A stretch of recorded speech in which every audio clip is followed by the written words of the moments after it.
अभी परसों प्रधानमंत्री Modi ji US India strategic partnership में बोल रहे थे और उसमें उन्होंने कहा कि भारत पहला देश है जिसने रिस्पॉन्सिव सिस्टम को लॉकडाउन के माध्यम से पूरा किया। It was the responsive system.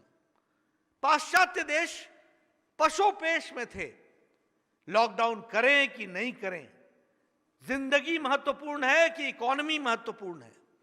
लेकिन प्रधानमंत्री मोदी जी ने कहा जान है तो जहान है, इसलिए जान बचेगी तो जहान भी बचेगा और हम आगे बढ़ेंगे। इस बात को पूरा किया।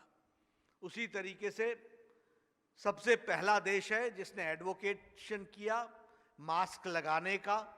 यह प्रधानमंत्री मोदी जी ने परसों ही US India summit strategic partnership में इस वक्तव्य को दिया है कि भारत पहला देश है जिसने एडवोकेट किया सोशल डिस्टेंसिंग के लिए, फिजिकल डिस्टेंसिंग के लिए और इसके साथ साथ मास्क का उपयोग करने के लिए और इसके साथ साथ पब्लिक हेल्थ मेजर्स को लेने के लिए उसमें भारत सबसे आगे रहा। इस बात को हमको ध्यान में रखना चाहिए। उसी तरीके से प्रधानमंत्री ने सिर्फ हेल्थ इश्यूज को ही एड्रेस नहीं किया, इकोनॉमिक इश्यूज को भी एड्रेस किया। फिर चाहे वो प्रधानमंत्री गरीब कल्याण योजना हो, फिर चाहे वो आत्मनिर्भर भारत हो। यूएस ने भी कहा कि India has not only UN general assembly के सेक्रेटरी जनरल ने कहा कि India has not only address the health issues, India has also address the economic issues. हमारे वर्ल्ड हेल्थ असेंबली और ऑर्गेनाइजेशन के डायरेक्टर जनरल डॉक्टर टेड्रोस ने कहा कि India has addressed economic issues as well as health issues. इसको हमको ध्यान में रखना चाहिए।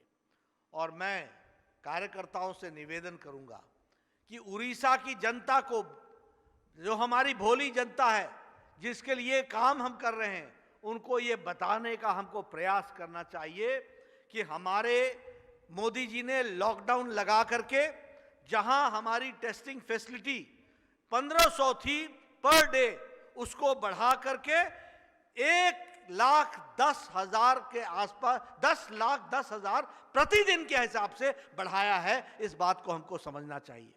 यह छोटी घटना नहीं है। हमारे यहां 1500 टेस्टिंग होती थी और लॉकडाउन लगा करके भारत को तैयार किया गया और 10,10,000 प्रतिदिन आज टेस्टिंग हो रही है। इस बात को हमको समझना चाहिए।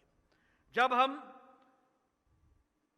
लॉकडाउन की अवस्था में गए थे तो उस समय हमारे यहां कोविड में एक भी हॉस्पिटल नहीं था, एक भी हॉस्पिटल की व्यवस्था नहीं थी। आज हम कह सकते हैं कि 1500 से ज्यादा डेडिकेटेड हॉस्पिटल्स हैं और लगभग 2,50,000 से ज्यादा डेडिकेटेड बेड्स हैं और वेंटिलेटर्स की व्यवस्था 50,000 से ज्यादा है। इस बात को हमको ध्यान में रखना चाहिए। ये व्यवस्थाएं की गई, इसको हमको समझना चाहिए। If you like this video ಬೇಗ ಲೈಕ್ ಮಾಡಿ, ಕಾಮೆಂಟ್ ಮಾಡಿ, ಶೇರ್ ಮಾಡಿ ಹಾಗೂ ಯೋಯೋ ಟಿವಿ ಕನ್ನಡವನ್ನು ಸಬ್ಸ್ಕ್ರೈಬ್ ಮಾಡಿ।